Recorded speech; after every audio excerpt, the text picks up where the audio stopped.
บายดีและสวัสดีพ่อแม่พี่น้องฝั่งเราวฝั่งไทยและทั้งต่างประเทศเด้อสบายดีป้าลุงลูกสบายดีสบายดีเฮ้ยไอเอาโตหางกระตื่นนอนสาวซุกได้เห็ดปวกมาพี่น้องมื้อนี้เนาะบ่แม่นว่าได้ไปหาด้วยพี่น้องได้มาแต่ตลาดคือสาวซุกให้แม่หวานซื้อมาให้พี่น้องนี่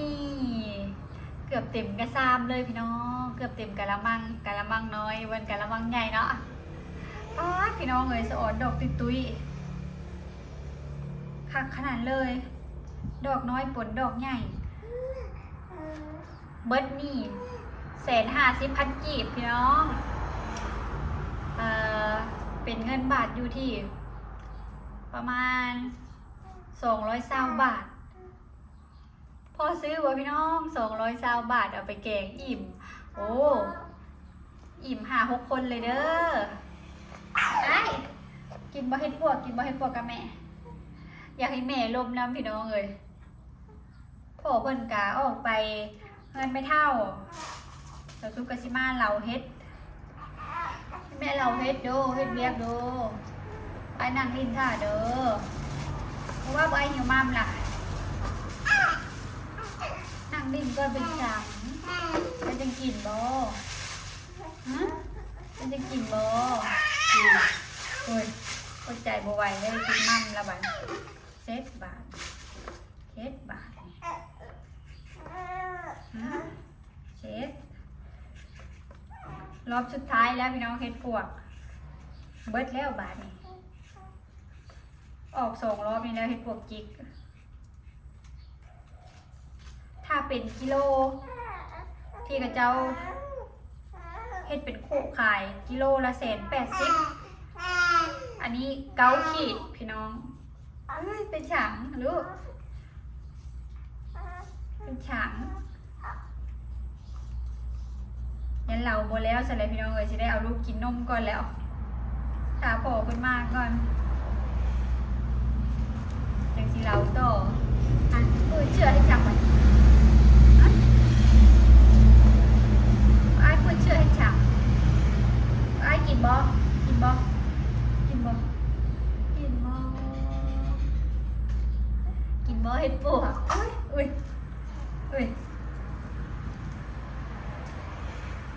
คือสาวซุปกินเห็ดปวกได้เลยเด้อสาวซุปลองกินเบิ่งตอนป้าตุ๊กฝากมาก็เลยให้แม่ว่าซื้อมาให้พี่น้องเลยขอกินอีกจักบาทกินได้แล้วเพราะว่ามันสิเบิดฤดูแล้วกินก็คือว่าอากาศปกติสาวซุปก็เลยกินเลย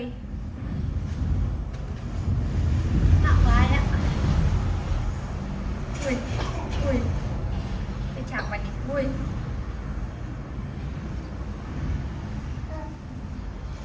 ดอกตุยๆสะอ่อนเด้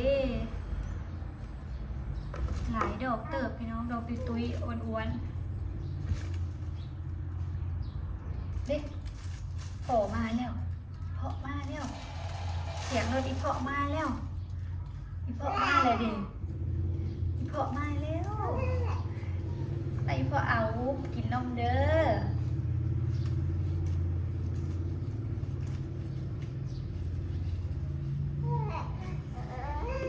โดย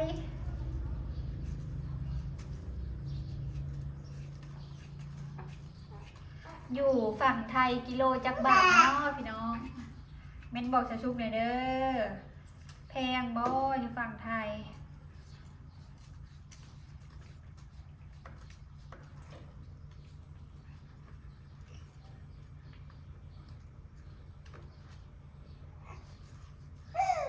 โดยจังไดลูกโดยจังไดโดยอีพอมาแล้วพอมาแล้ว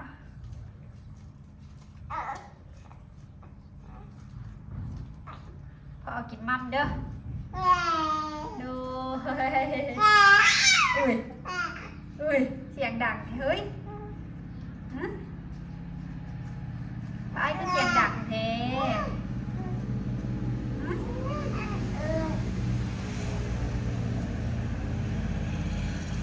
สียงดังแท้เสียงดังแท้ดูเสียงดังแท้ดูเอ้ย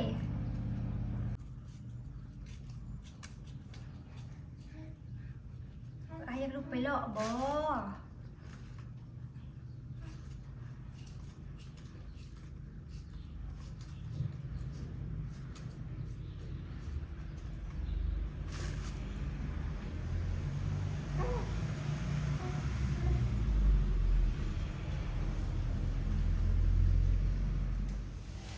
บางต้มมาแล้วให้เพื่อนเอาลูกพี่น้องสุกกะที่มาเหล่าตีนเฮ็ดให้แล้วเนาะถ้าว่าเฮาบ่เหล่าตีนเฮ็ดออกมีพี่น้องมันมีขี้ดินติดซ้ำว่าเพิ่นยังอยู่ในดินคือเก่าเนาะตื่นไปมื้ออื่นเช้านี่บานเต็มมะยะเลยนี่เฮาเหล่ามาได้ครึ่งนึงแล้วยังอีกครึ่งนึงดอกใหญ่กว่าในหน้าเฮาอีกได้พี่น้องดอกอวบอ้วนๆเลย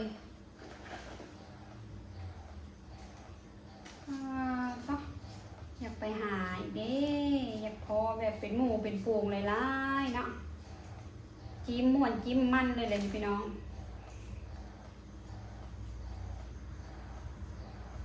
บ่าวต้อมกำลังกล่อมลูกนอนตอนนี้เนาะ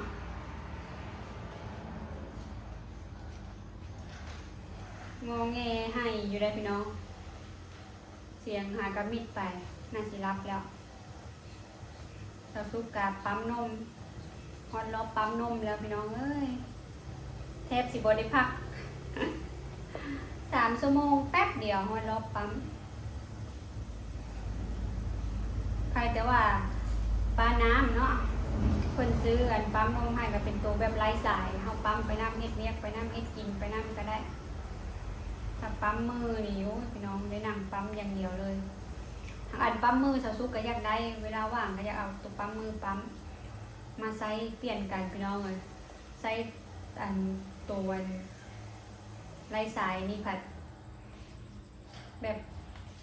จนเมื่อยล้างนะพี่น้องค่ะมันบ่มีตัวเปลี่ยนนะมาสีแกงกินแรงเลยได้นี่พี่น้องแบ่งแกงกินแรงเมื่อแรงนี้บ่ทันมีแนวกินเนาะ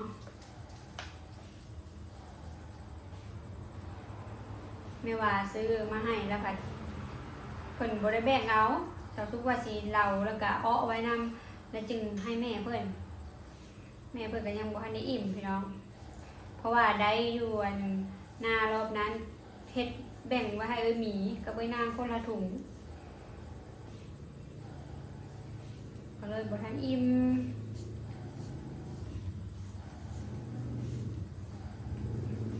หอมพี่น้องดอกใหญ่แบบนี้นะเหลาคักพี่น้องเลยเหลาสบายมันบ่หมุนมันง่ามมันแข็งอยู่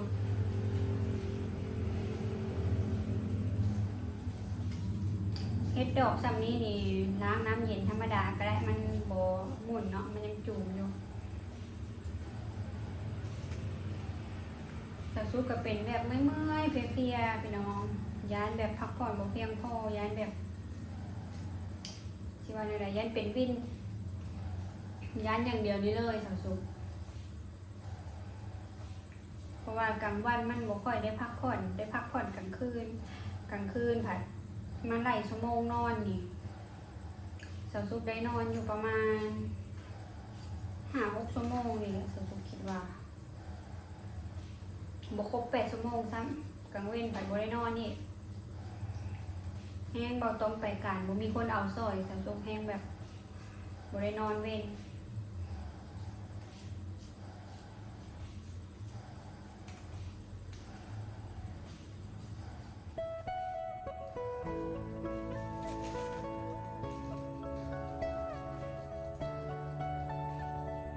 เราคักขนาดเลยพี่น้อง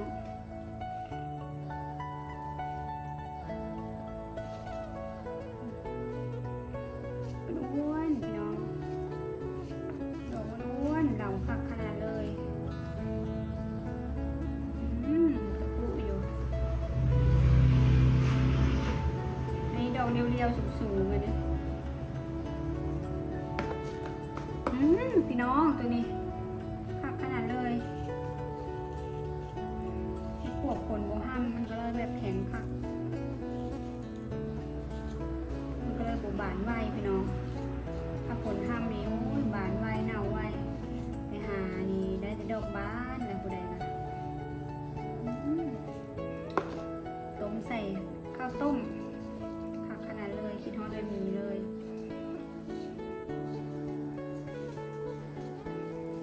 เป็นหมักต้มข้าวต้ม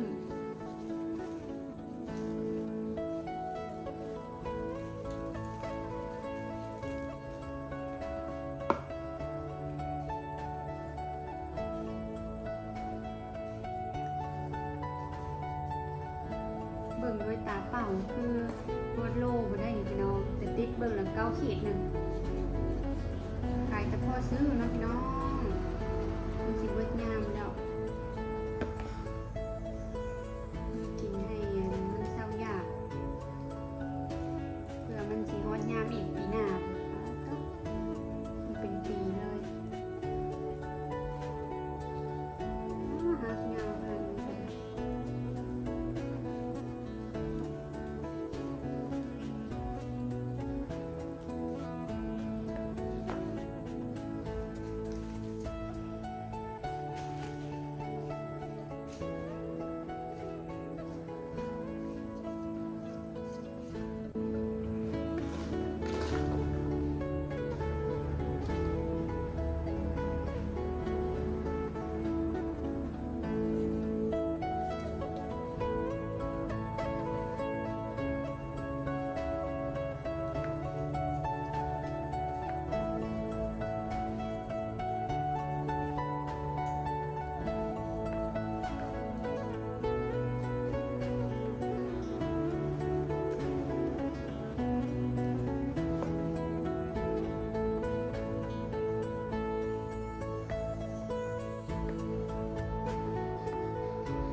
เพื่อสิเหลาแล้วพี่น้องรวมๆเกือบชั่วโมงพุ่นแหละที่เราเห็ดปวกกระชามนี้ ขนาดได้หน่อยชามนี้เนาะพี่น้องยังเราพอสิแล้วอันใดหลายจ้าสิใช้เวลาสำไรเนาะอันนี้เห็ดปวกที่ว่ายังจูมอยู่พี่น้องใส่น้ำเย็นล้างเลยยังแข็งอยู่โอ้ยดอกตุยๆอวบๆพี่น้องคักขนาดเลยอยากนำสาวซุกอยู่บ่พ่อแม่พี่น้องมาเด้อมาเที่ยวฝั่งลาวเนาะเห็ดปวกกำลังออกยามนี่จะหน่อยกับห้วยและมืออื่นมือเฮือกับเบิดละพี่น้องเลยแส่ให้ขี้ดินเพิ่นละลายออกจากหน่อยสำหรับคลิปนี้ก็ประมาณนี้เลยพี่น้องสาวซุกสิได้ขอจบไปเพียงจำนี้เด้อขอตัวเฮ็ดอยู่เฮ็ดกินกันเด้อยันลูกให้สิไปเอาลูกซอยบะตอมก่อนบัดนี้ฝากเป็นกำลังใจให้สาวซุกคือเก่าเด้อโดยการบ่ข้ามโฆษณาเนาะสบายดีบ๊ายบาย